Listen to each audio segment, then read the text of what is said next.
The best version of the Bible often depends on the reader's goals and preferences. Here are a few widely respected translations, each with its own strengths. King James Version, KJV, known for its poetic and majestic language. It's a classic choice and has been influential in English-speaking Christianity for centuries. It's ideal for those who value traditional phrasing.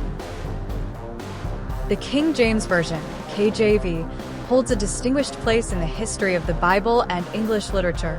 It was first published in 1611 under the commission of King James I of England. The aim was to create a translation that would be accessible to the Church of England and unify its various factions. Here are some highlights about it. Language and style. The KJV is celebrated for its majestic and poetic language, which has had a lasting impact on English literature and speech. Many phrases from it, such as "the powers that be" and "by the skin of your teeth," have entered common parlance. Translation philosophy. It's a formal equivalence, translation, aiming to be as literal as possible to the original Hebrew, Aramaic, and Greek texts while maintaining readability. Influence. The KJV was a cornerstone of English-speaking Protestant Christianity for centuries and remains a beloved choice for worship, memorization, and study. Legacy. Its phrasing and cadences have inspired countless sermons, hymns, and even modern translations that seek to preserve its beauty while updating the language. Yes, the Apocrypha books were included in the original 1611 King James Bible. They were positioned between the Old and New Testaments and remained part of the KJV for 274 years, until they were removed in 1885. These books were considered valuable for reading and instruction, though not regarded as equal to the canonical scriptures by many Protestant traditions. The Apocrypha included texts like 1 and 2 Esdras, Tobit, Judith, Wisdom of Solomon, Ecclesiasticus, Sirach, Baruch, Letter of Jeremiah, Prayer of Azariah, Susanna, Bel and the Dragon, Prayer of Manasseh, and 1 and 2 Maccabees. The use of Apocrypha books in teaching and theology has sparked differing views over time.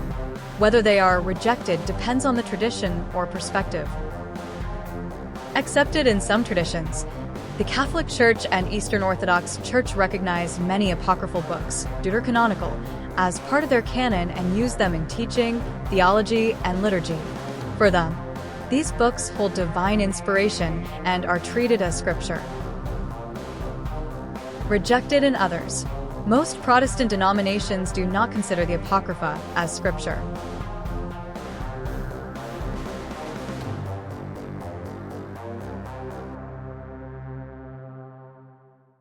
Following the Reformers like Martin Luther, these books were seen as beneficial for historical context and moral lessons, but not divinely inspired in the same way as the canonical books.